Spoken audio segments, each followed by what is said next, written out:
Welcome to episode 3 of Mina Talks. I'm your host, Mina. Thanks for joining me in my library. I'm continually trying to improve these videos, so please let me know in the comments below how the audio sounds to you, as well as any other improvements you think I can make. While you're there, like, subscribe, and ring the bell so you get notified when I upload new videos if you haven't already. I have another one of my poems for you in this video.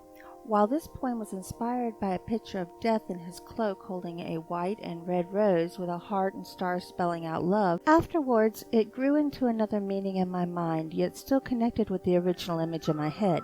In Greek mythology, the god of the underworld, not Death, who's Thanatos, is Hades, brother of Zeus, Hera, Demeter, Hestia, and Poseidon. While being married to Hera, Zeus was also married to Demeter. She was his acknowledged consort. Demeter was a literal form of Mother Nature in the Greek pantheon. Demeter had a child with Zeus named Persephone, who became the personification of spring and summer. She was a beautiful flower of womanhood and maidenhood. Persephone came to be the subject of a complicated kidnapping by her uncle Hades, with some kind of possible assistance from Zeus and Poseidon. Demeter searched the whole world with the help of her cousin Hecate to find her daughter.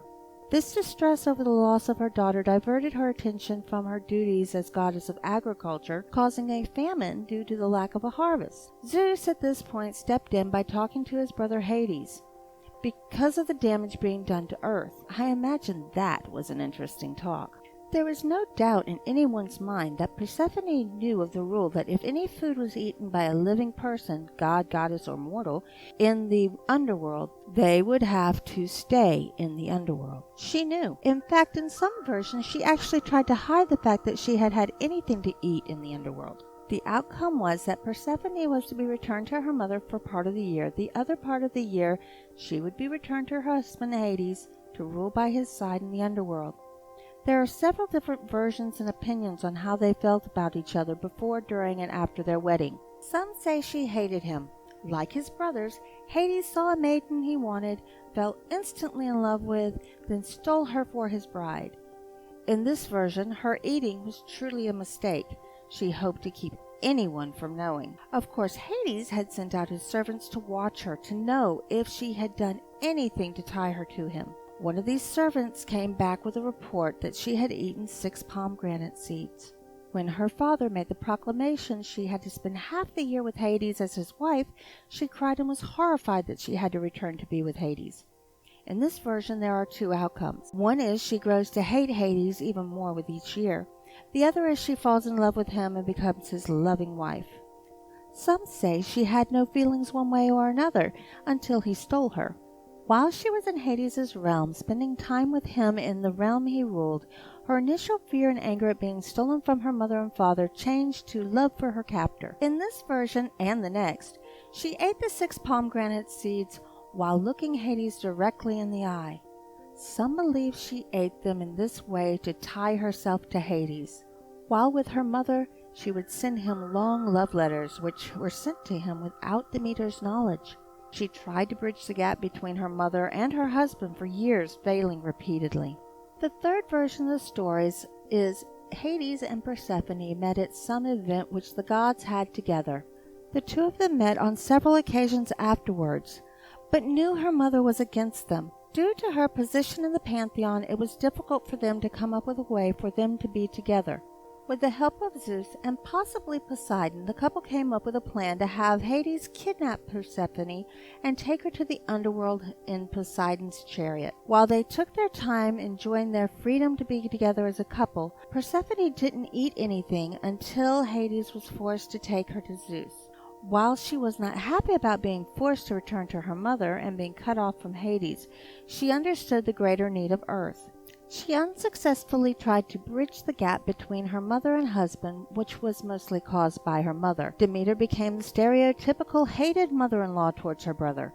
Persephone would have Hermes sneak love letters back and forth between her and Hades during her time with Demeter. I have always thought that she loved Hades in the end, if not the beginning as well, leaning towards the third version. The fact that Zeus, her father, and her uncle Poseidon supposedly assisted Hades in taking her to the underworld always made me think Persephone was in love with Hades before he stole her.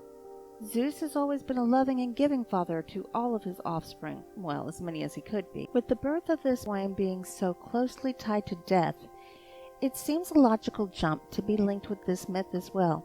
As you listen, please think of your opinion.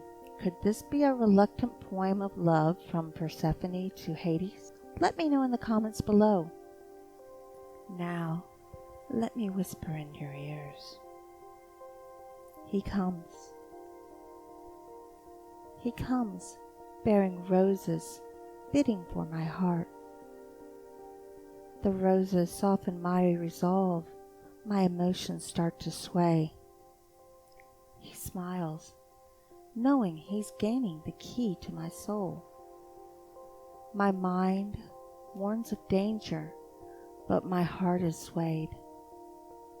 Stepping forward into his arms, becoming his. Thank you for listening and making it to the end of this video. Remember to tell me if you think this could be a reluctant poem of love from Persephone to Hades in the comments below. I'm working on finishing up the biography on my first authors in my Mina Reads series. I hope to have that out before Halloween. Last time, I made a point to thank and acknowledge the new banner art for the channel from the artist and horror narrator We Shouldn't Be Here. He will again be linked in the description below. If you're needing artwork for your channel or another project, check him out. I have failed in the last 2 videos to point out the wonderful artists who created the wonderful music and sound effects. While I have linked them below in all videos, I've not verbally thanked them on a video. I am so grateful for the support of co.ag both in the music and the sound effects you hear at the beginning and end of my videos.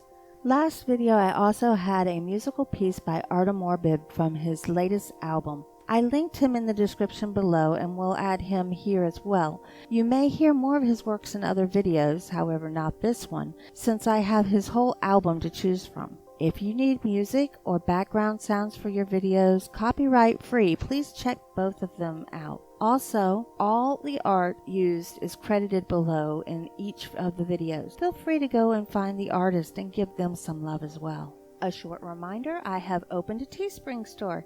Yay, I have merch.